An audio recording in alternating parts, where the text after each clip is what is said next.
अपूर्व हिरे. मी माननीय नरहरी झिरवाळ म्हणणार होतो, पण आता ते गेलेले. प्राध्यापक जगदाळे, इतर माननीय व्यासपीठ आणि सर्व श्रोते हो, पहिल्यांदा मला इथे पारितोषिक वितरण समारंभाला बोलवलं त्याबद्दल मी संस्थेचा आभारी आहे. या संस्थेत आल्यापासून बघतोय आणि अतिशय इम्प्रेस झालेलो आहे. म्हणजे भाऊसाहेब हिरे यांनी चालू केलेली संस्था आणि त्यानंतर संशोधनाला इथे किती वाव आहे याच्याविषयी मला सांगण्यात आलं. स्पोर्ट्सला किती वाव आहे हे सांगण्यात आलं. आणि इथलं आदरातिथ्य, इथल्या लोकांचा उत्साह आणि इथलं एकंदरीत ही वास्तू आणि हे सगळं बघून मला खूप आनंद होतो आहे. आणि मला असं वाटतं की त्यांचा इतिहास जो आहे तो स्वातंत्र्य काळापूर्वीपासूनचा जो काही इतिहास आहे आणि एवढ्या मोठ्या संस्था, इतकी मोठी कॉलेजेस एवढी उभी करणं, एवढी चालवणं आणि विशेषतः आदिवासी आणि अनेक मागास वर्गीय लोकांच्या उद्धाराकरता काम करणं ही काही सोपी गोष्ट नाही. त्यामुळे पहिल्यांदा मी या संस्थेचं प्रचंड मोठं अभिनंदन करतो. दुसरी गोष्ट म्हणजे मी फक्त 2-3च मुलींचं खरं म्हणजे ऐकलं आणि मी खूप प्रभावित झालो. त्या मुली कॉन्फिडंटली बोलत होत्या आणि हा विषयसुद्धा अतिशय महत्त्वाचा आहे. आत्तापर्यंत जे विषय चर्चेला तुम्ही घेतलेले आहेत ते सगळे खूप महत्त्वाचे आहेत. मला त्याच्याबद्दल अतिशय कौतुक वाटतं या संस्थेचं की इतर कुठलीही संस्था घाबरली असते असे विषय घ्यायला. कारण नको याच्यात वाद होतील किंवा अगदी आजच्या सरकारला आवडेल की नाही पासून ते काही म्हणजे त्यापूर्वी त्यांनी सांगितलं की जे आत्तासुद्धा जे विषय सुचवलेले आहेत माननीय नामदार, म्हणजे मोबाईल हा एक विषय आहे, त्यात कोणाचा ऑब्जेक्शनचा प्रश्न नाही, पण बाकी अनेक विषय पूर्वीचे जे घेतलेले आहेत त्यात कित्येक वादसुद्धा होऊ शकतात. तसे विषयसुद्धा घेणं हे धारिष्ट्याचं काम आहे असं मला वाटतं. आणि हे फक्त वक्तृत्व मुलांचं बघणं हे नाही आहे त्याच्यामध्ये.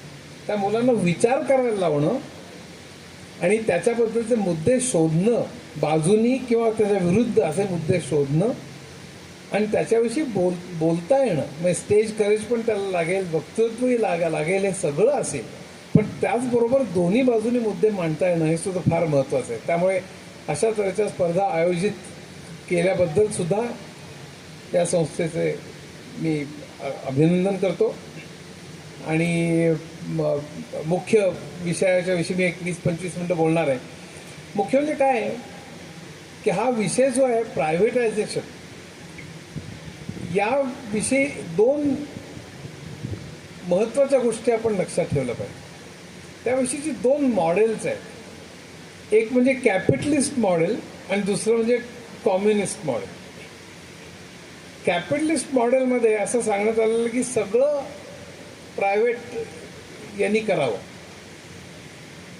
कम्युनिस्ट मॉडेलमध्ये सगळं सरकारने करावं. मला असं वाटतं की आपल्याला दोघांमध्ये एक कुठेतरी गोल्डन मीन करावं लागेल. मला स्वतःला माझं मत असं आहे की सगळ्या वस्तू ज्या आहेत, TV असेल, मोटर कार असेल, बॅटरीज असतील, मोबाईल असेल, काय आपण सगळ्या ज्या काही वस्तू वापरतो, अगदी शॅम्पूपासून सगळ्या वस्तू, त्या सगळ्या वस्तू या खाजगी लोकांनी निर्माण कराव्यात असं माझं स्पष्ट मत आहे. ह्याचं कारण काय आहे? ह्याचं कारण असं आहे की मार्केट, ज्यांनी इकॉनॉमिक्स केलं त्यांना माहीत असेल की भांडवलशाहीमध्ये मार्केट ही महत्त्वाची एक कल्पना आहे. कम्युनिझममध्ये, रशियामध्ये मार्केट हीच कल्पना नव्हती. सगळं सरकारने निर्माण करायचं. मग किती साबण निर्माण करायचे, मग लोकसंख्या किती ते बघायची, प्रत्येकाला किती दिवसाला एक साबण लागेल कॅल्क्युलेट करायचं आणि त्याप्रमाणे मग सगळं उत्पादन करायचं. किती घरं लागतील लोकांना, मग ते घरं लागतील त्याचं आम्ही त्याला इंजिनिअरिंगमध्ये बिल ऑफ मटेरियल म्हणायचो. त्या घराप्रमाणे मग सिमेंट किती लागेल, स्टील किती लागेल, विटा किती लागतील, त्यांचं उत्पादन करायचं. बरं, स्टीलचं उत्पादन फक्त घरांकरता लागत नाही, इतर रुळांकरता लागतं, सगळीकडे लागतं. तेव्हा अशा तऱ्हेने त्याला सगळं ॲग्रिगेट करायचं. स्टीलचं किती उत्पादन करायचं त्याला प्लॅनिंग म्हणतो. हे सगळ्या गोष्टींचं प्लॅनिंग करून सरकारने सगळ्या गोष्टींचं उत्पादन करायचं आणि मग सरकारने ते ठरवायचं. या सगळ्या वस्तूसुद्धा सरकारने उत्पादन करायचं. मग किमती कोण ठरवणार असा प्रश्न त्यात निर्माण होतो. अशा अनेक गोष्टी मग त्याच्यामध्ये गोंधळाच्या निर्माण होऊ शकतात. त्यामुळे रशियन मॉडेल जे काय फेल गेलं त्यामध्ये अनेक कारणं होती. पण 1989 साली रशियन मॉडेल फेल गेलं आणि ते फेल होण्याच्या मागे अनेक कारणं जरी असली तरी मार्केट जर का नसेल तर किमती कशा ठरवणार, लोकांच्या गरजा कशा लोकांना कळणार, असा सगळा तो मोठा प्रश्न होता. आणि यामुळे मला स्वतःला असं वाटतं की मार्केट बाजारपेठ असणं, खाजगी उद्योजकांनी कम्पीट करणं, स्पर्धा करणं आणि स्पर्धा करून त्यानंतर चांगलं उत्पादन करणं, याची सगळी या कल्पनेची सुरुवात खरं ॲडम स्मिथ नावाच्या माणसाने केली होती. ॲडम स्मिथनी वेल्थ ऑफ नेशन्स नावाचं पुस्तक लिहिलं आणि त्यात त्याने सांगितलं की समजा अनेक लोक जर का एक वस्तू तयार करायला लागले, इन्फिनिट म्हणजे असंख्य लोक, तर आपला मालाचा दर्जा जर का कमी असेल तर आपला माल बाजारात विकला जाणार नाही आणि आपल्या किमती जास्त असतील तरी लोक आपल्या माल विकत घेणार नाहीत. त्यामुळे आपल्याला दर्जा वाढवावा लागेल. जर स्पर्धेत टिकायचं असेल तर मालाचा दर्जा वाढवावा लागेल आणि किमती खाली कराव्या लागतील. आणि त्यामुळे जर का खाजगी उद्योजक सगळ्या वस्तू तयार करायला लागले तर आपोआपच मालाचा दर्जा वाढेल आणि मालाच्या किमती कमी होतील, असं ॲडम स्मिथने सांगितलं. पण पुढे तसं झालं नाही. पुढे मोनोपोलीज तयार झाल्या, ऑलिगोपॉलीज तयार झाल्या. ऑलिगोपॉली म्हणजे मोनोपॉलीमध्ये एकच कंपनी त्या वस्तू तयार करते. समजा साबणामध्ये उदाहरणार्थ एकच कंपनी जर का करत असती तर त्याला मोनोपॉली म्हणलं असतं. पण आज ऑलिगोपॉली आहे.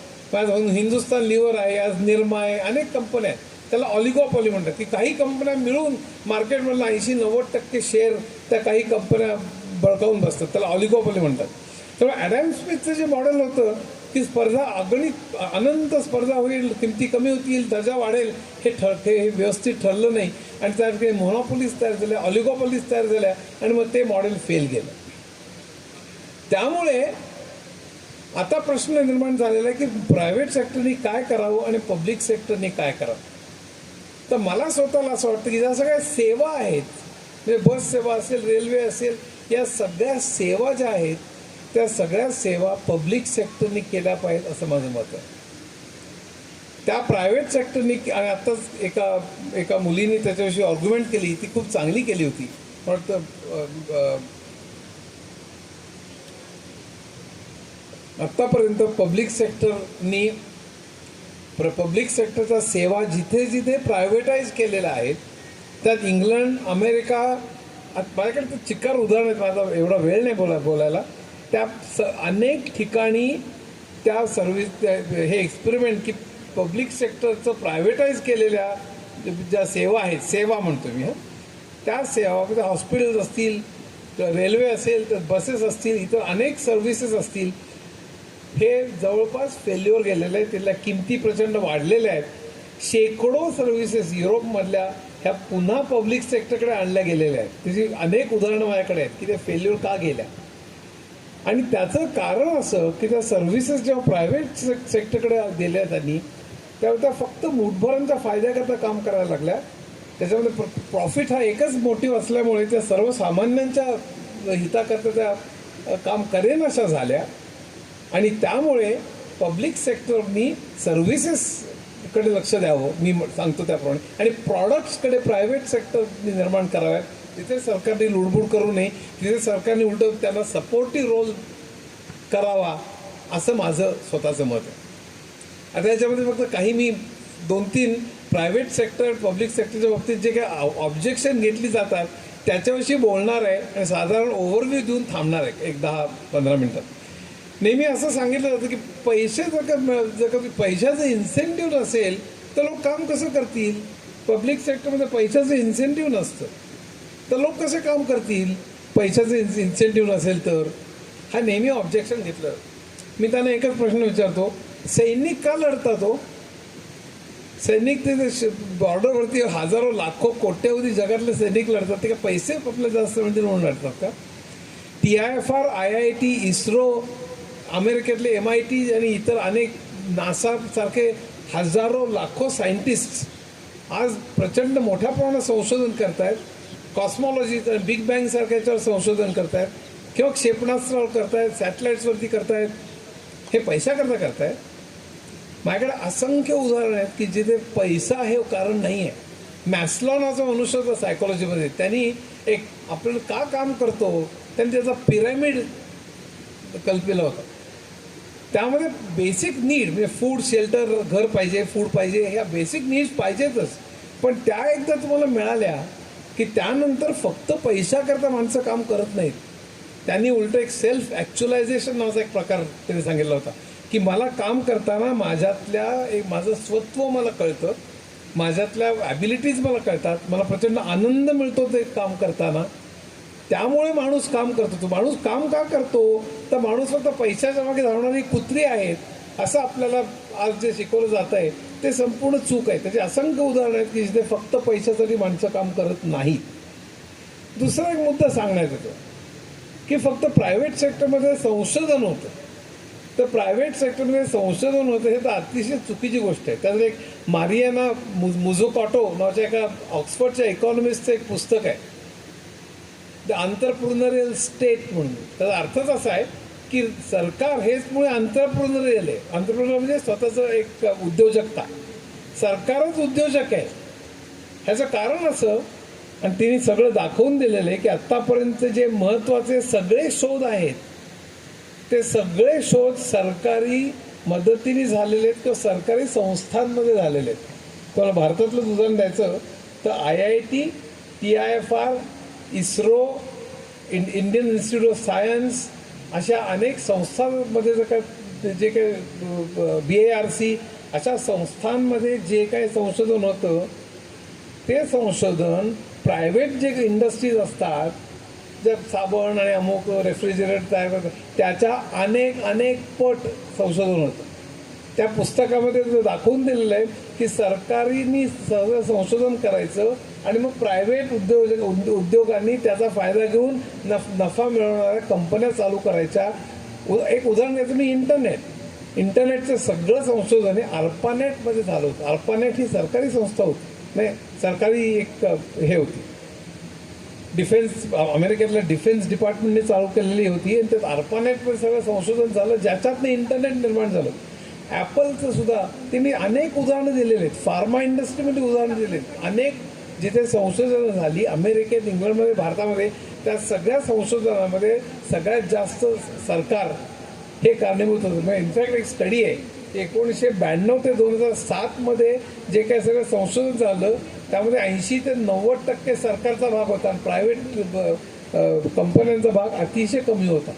तर तेही लागू पडत नाही. एक म्हणजे फक्त पैशाकरता काम करतात, पैशामुळे इन्सेंटिव्ह असतं, तेही बरोबर नाही.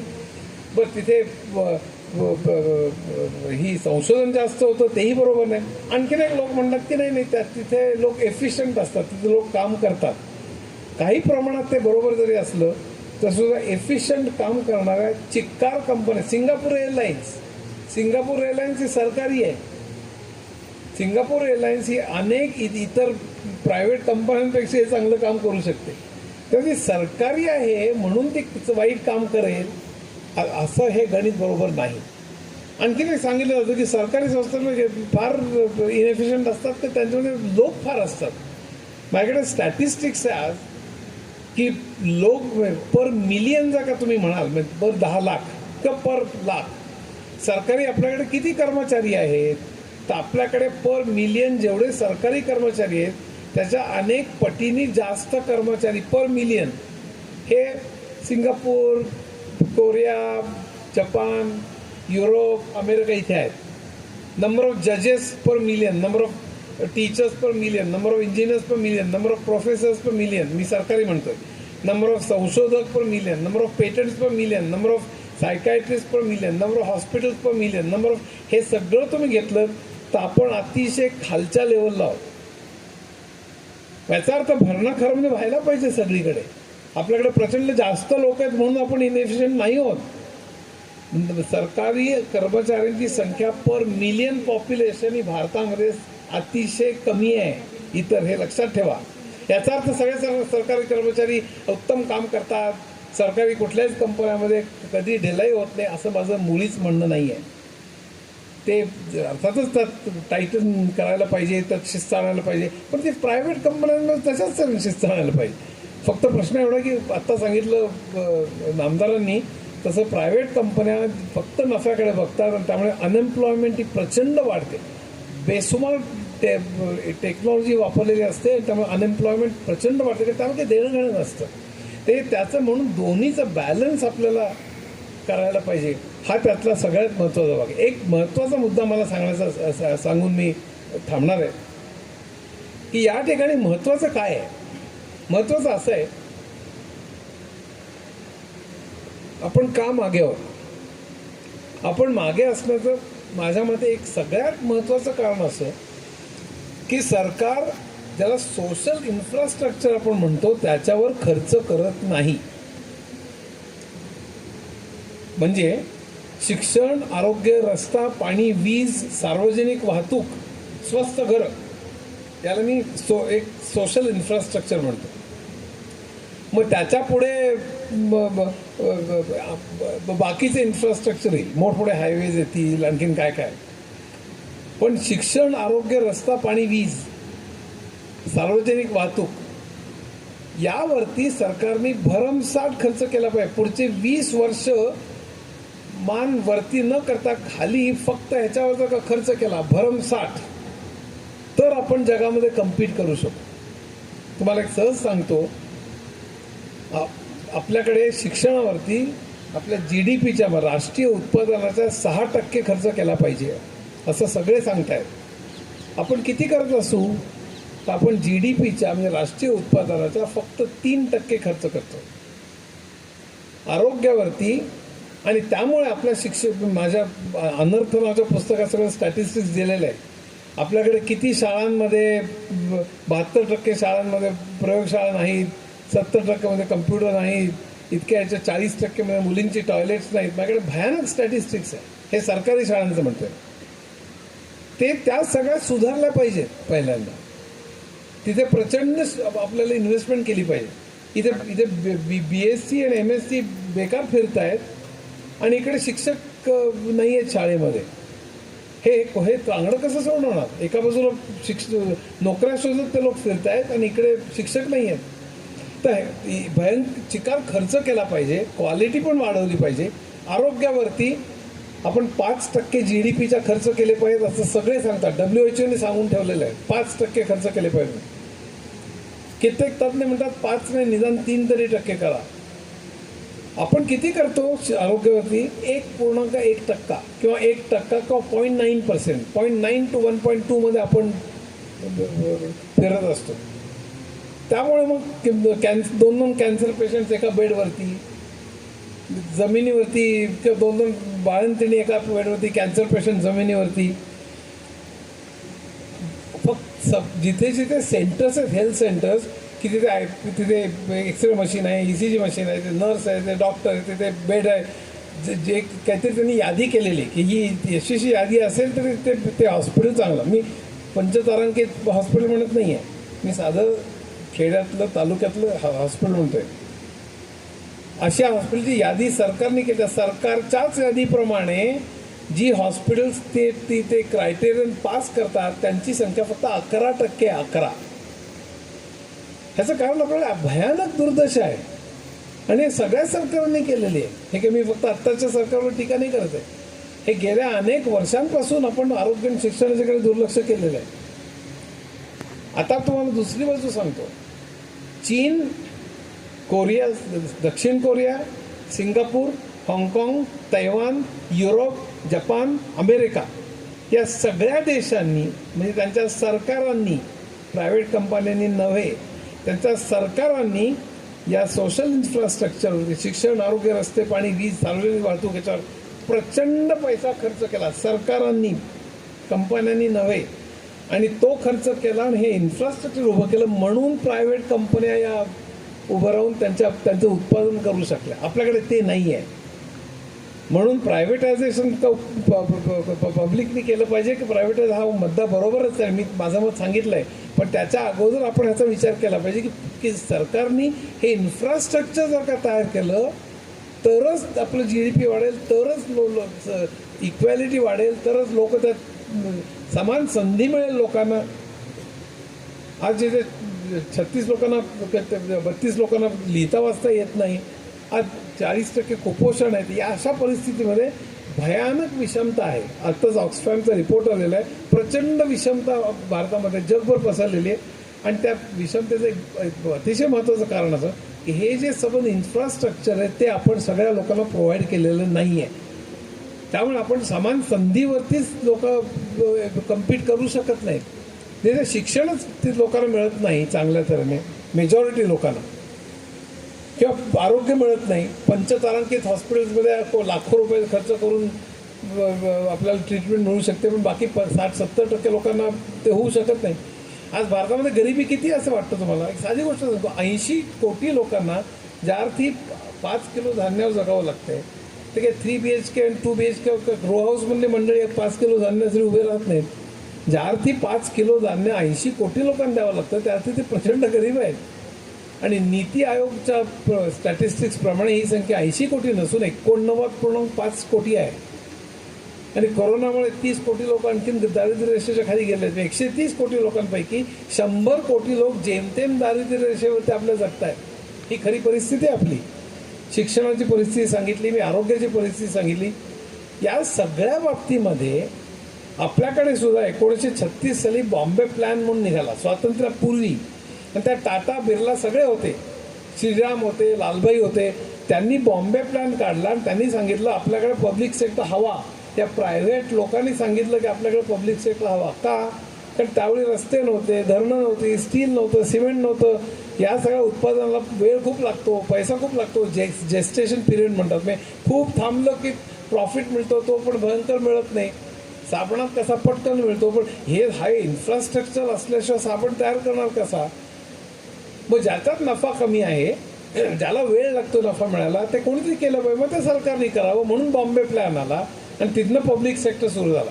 म्हणजे पब्लिक सेक्टर हा इनएफिशियंट आहे की तो तोट्यात जातो कारण तो पब्लिक सेक्टर आहे असं नसून तो तोट्यात जाणार होता म्हणून तो पब्लिक सेक्टरवर ढकलण्यात आला. हे लक्षात ठेवा. इतिहासामध्ये सगळ्या सरकारांनी या रेल्वे, ट्रान्सपोर्टेशन, सार्वजनिक वाहतूक, वीज, पाणी, शिक्षण, आरोग्य या सगळ्यावर भरमसाठ खर्च केले. म्हणून जपान पुढे, जपानमध्ये 1868 साली मेजी रेस्टोरेशन नावाची एक क्रांती झाली. मी आता शरत नाही तर मीच तारखेवर बोलत बसेल. पण ते मेजी रेस्टोरेशन झालं त्याची कारणं खूप आहेत. कारण चीनमध्ये आक्रमण केलं ब्रिटिशांनी, ओपियम वॉर झालं, त्यानंतर अमेरिकन एक युद्धनौका जपानच्या नागासाकीवर आली. तेव्हा त्यांना लक्षात आलं की आपण आपला आता पाडाव होईल, आपण इंडस्ट्रियलाइज केलं पाहिजे. भयंकर बॅकवर्ड होतं जपान. म्हणून मेजी रेस्टोरेशन नंतर सरकारनी प्रचंड उद्योगांना प्रोत्साहन दिलं. हे सगळं इन्फ्रास्ट्रक्चर तयार केलं म्हणून जपानमध्ये इंडस्ट्रीज वाढवू शकल्या. हे साऊथ कोरियाचं, तिथे कोणी प्रायव्हेट लोकांनी केलेलं नाही आहे. आपल्यामध्ये आपण सरकारनी हे सगळं इन्फ्रास्ट्रक्चर उभं केलं पाहिजे म्हणून आग्रह धरला पाहिजे. ते अतिशय महत्त्वाचं आहे. आणि ते जर का उभं केलं तर त्यानंतर मग पब्लिक सेक्टर, प्रायव्हेट सेक्टर, अर्थातच या वस्तू ज्या आहेत त्या सगळ्या वस्तू तयार करतात कारण त्या बाजारपेठेवर अवलंबून आहेत. पण शिक्षण, आरोग्य, वाहतूक या अशा प्रकारच्या ज्या काही सेवा आहेत त्या बाजारपेठेवर, फक्त बाजारपेठेवर सोडता कामा नयेत असं माझं मत आहे. आणि त्यामुळे आपल्या देशाची प्रगती जर का करायची असेल तर आपल्याला याचा खूप खोलवर विचार केला पाहिजे. फक्त पब्लिक सेक्टर सगळं सरकारने करणं हे जसं चूक आहे. जसं रशियन मॉडेल फेल गेलं तसं सगळं प्रायव्हेट सेक्टर करेल असं जर का म्हटलं तर आपल्यामध्ये विषमता भयंकर वाढेल, बेकारी भयंकर वाढेल आणि त्यामुळे सेवा सगळ्यांना चांगली मिळेलच अशातला काही भाग नाही. तर त्यामुळे आपल्याला अतिशय केअरफुली याच्यावरती विचार केला पाहिजे. पण सगळ्यात महत्त्वाचं म्हणजे सरकारने पुढची 20 वर्ष त्या सोशल इन्फ्रास्ट्रक्चरवर काम केलं नाही तर आपण असे वाद घालत बसू, पण विषमता वाढत राहील, बेकारी वाढत राहील, गरिबी आपण बाहेर येऊ शकणार नाही. इतर अनेक राष्ट्रांनी ज्या तऱ्हेने प्रगती केली त्याचा अभ्यास करून आपणही या गोष्टींवरती भर दिला पाहिजे असं मला वाटतं. मला पुन्हा एकदा इथे बोलवल्याबद्दल धन्यवाद. इथे ह्या अतिशय महत्त्वाच्या विषयावर विद्यार्थी बोलत होते, मी ऐकत होतो. मला खूप आनंद वाटला की ते तावातावाने बोलत होते. खूप चांगलं वक्तृत्व होतं. इंग्लिशमध्ये थोडाफार सुधारणा मी सुचवू शकेन, पण खूप चांगल्या तऱ्हेने आत्मविश्वासाने बोलत होते सगळे. आणि या विषयावरती मुख्य म्हणजे मला पुन्हा एकदा त्या संस्थेचं कौतुक याच्याकरता करावं लागतं की फक्त बोलणं नाही आहे, त्याच्यामागे ही मुलं ऑर्ग्युमेंट मांडत होती. आणि या वयामध्ये हे सगळं वाचन करणं, त्याच्याविषयी ऑर्ग्युमेंट्स मांडणं, भले का तुम्ही एक भूमिका घेतली असेल पण तरीसुद्धा ते ऑर्ग्युमेंट मांडणं हे माझ्या मते अतिशय महत्त्वाचं आहे. तुम्ही केलं त्याबद्दल तुमचं अभिनंदन. ज्यांना जिथे इथे पारितोषिकं मिळतील त्यांचं इन ॲडव्हान्स मी अभिनंदन करतो. आणि अशाच तऱ्हेने तुम्ही वेगवेगळ्या विषयांवरती फक्त वादविवादाकरता वाचू नका. हे आपल्या आयुष्यातले प्रश्न आहेत आणि आपल्याला भूमिका घेतली पाहिजे असं म्हणून तुम्ही त्याच्यावर विचार करा. नुसतं वादविवादात कुठे पारितोषिक मिळवायचं, नुसतं स्टेज करेज मिळवण्याकरता प्रॅक्टिस करायची हे करा, माझं म्हणणं नाही. पण हे प्रश्न आहेत त्याच्यावरती हे आपले प्रश्न आहेत, ते आपल्याला सोडवले पाहिजे. म्हणून भूमिका घ्यायला आपण शिकलं पाहिजे. आणि त्यामुळे अशा तऱ्हेने तुम्ही जर का वाचन केलं, तयारी केली आणि भूमिका घेतल्यात तर मला असं वाटतं की आपण चांगले नागरिक होऊ द्यायचं. धन्यवाद.